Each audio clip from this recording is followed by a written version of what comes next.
For Crema Media's Polity, I'm Sane Dlamini. Tracy Todd discusses her book titled Brave Lotus Flower Rides the Dragon.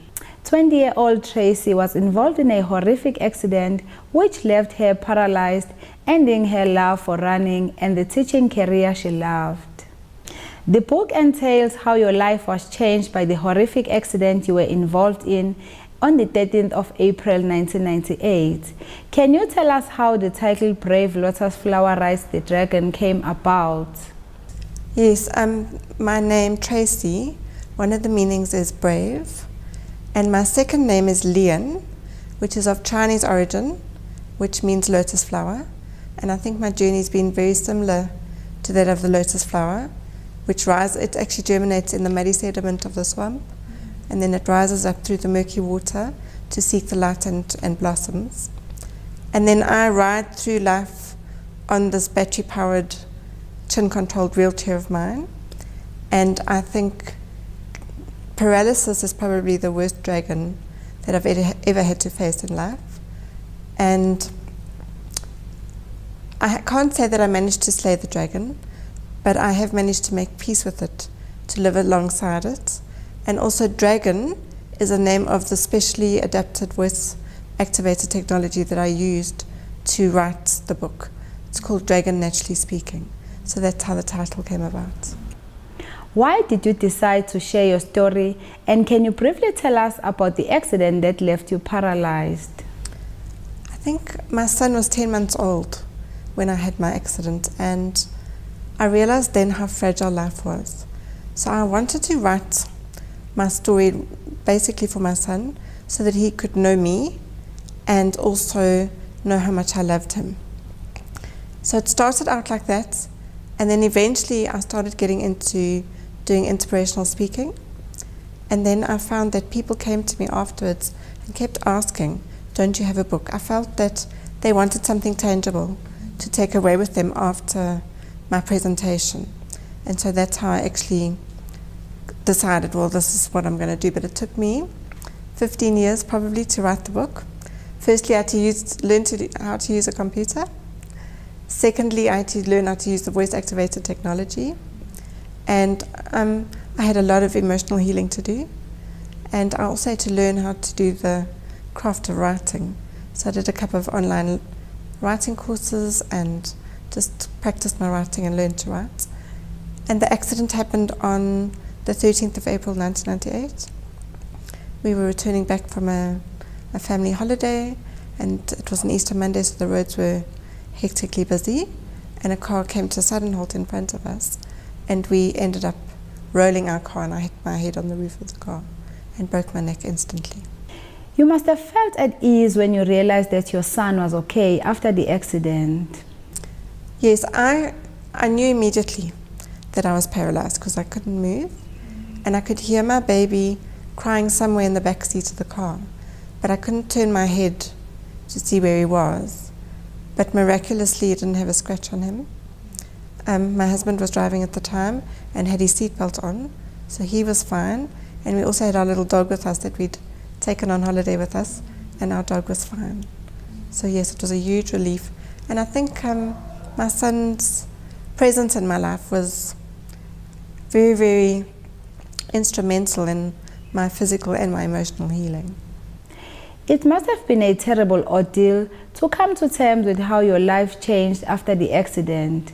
What challenges have you dealt with since the accident, and what kept you going? I think there are many challenges.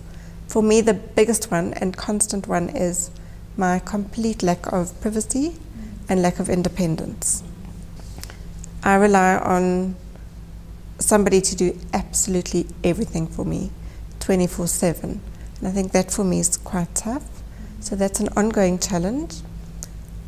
I think to get through it, I've spent hours praying to my ceiling and to God, and asking for strength to get through each day. Definitely my son, the fact that he was still a baby and needed me to continue to be his mum. He doesn't actually remember me being any different to paralyzed from the neck down, and I think in a sense that's a wonderful blessing. because to him I just had to get on with the job of being his mum. And then definitely my family, my parents, my friends, my community, they've all been very instrumental. I've had many earth angels in my life helping me with daily things. My carers, it's definitely a team effort. You know that old saying that they say it takes a village to raise a child, the African proverb? Well, definitely it takes a whole community of earth angels to enable a quadriplegic like me to live a full, meaningful life. You had a difficult time to associate yourself with the patients who were wheelchair bound on your first visit to the occupational and physical therapy class. How long did it take to accept your limitations after the accident, and have you adapted to your condition? I think the reason why it was so difficult initially is because I was in complete denial. I believed 100% that this was a temporary thing and that I was going to be able to walk again. And eventually when I realized, or I wouldn't say that I accepted it, but I made peace with it so that I could actually go home, get back to my husband, get back to my child, and get back to my family.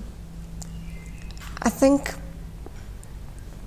yeah, that was definitely, I would say it probably took me 4 years to fully come to terms with this is how it's going to be for the rest of my life. I can't tell you that I've accepted it. I don't think it's something I'm ever going to be able to accept, because inside I still feel like that old physical Tracy. I want to run and exercise and do things. Even in my dreams I'm doing things, physically active, but I've made peace with it. You need to carry on with life and make the most of life the way it is at the moment. Your son Chad was less than a year, and you were worried that you were not going to have the bond you longed for because of the time you spent in the hospital. How was your relationship with him when you went home? It's amazing. You know, children have the most amazing and unique ability to adapt to change, and they are so accepting of differences. I don't know what happens to us adults as we get older, because we become judgmental. We don't accept differences as easily. We question, whereas children don't question. To him, it just was and is that I was his mum, and we learned to make contact in different ways. He used to climb up onto my lap. So when we went shopping, he never walked. He spent his life driving on my lap. You know, we'd blow a kiss to one another. He's very affectionate, so he'd put his little arms around me. He'd lie on the bed with me and snuggle into my neck and drink his bottle. He'd sit with me on my wheelchair and bring his books and turn the pages. Half the time the books were upside down, but then I just made up the story, you know. So yeah, you learn to adapt because you have to. You don't have any other choice. Your husband, family and friends supported you throughout the ordeal. How has that contributed to the adaptation process? I couldn't have done it without their support, without their love. My parents, my family have taught me how to love completely, unconditionally. They've been there for me every step of the way. I think the biggest lesson I learned from this all is when a spinal cord injury, when something as dramatic as a severe spinal cord injury happens to someone, it affects the entire family. It affects the entire family unit. Boundaries can very easily become blurred. And in the beginning, I relied on my husband and my mum and my friends to help with the care. And I realized that those relationships were starting to break down.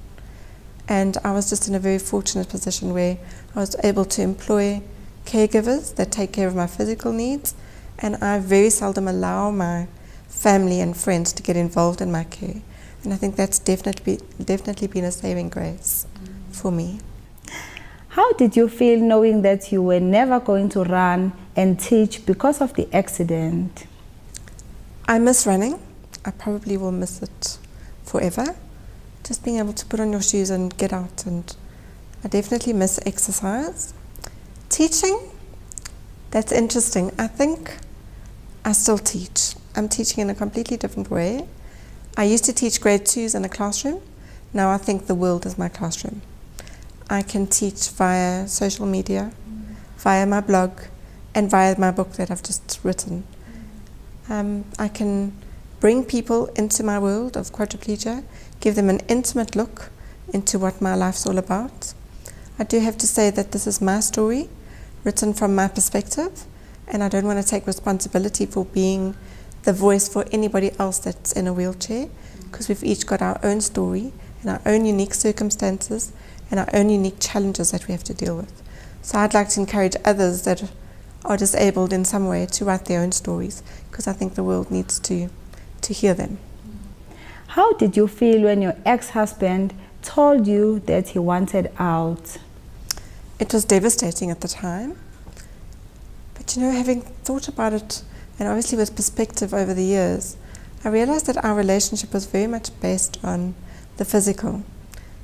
There wasn't enough depth to carry us through something so dramatic, and we were both very young, and there's quite a lack of support. I live in a country town in Mbambela, as it's called now, Nelspruit. Yeah, there's a lack of support, a lack of knowledge. So I think it was difficult, but yeah, it was devastating at the time, because I thought at the time I couldn't live without him.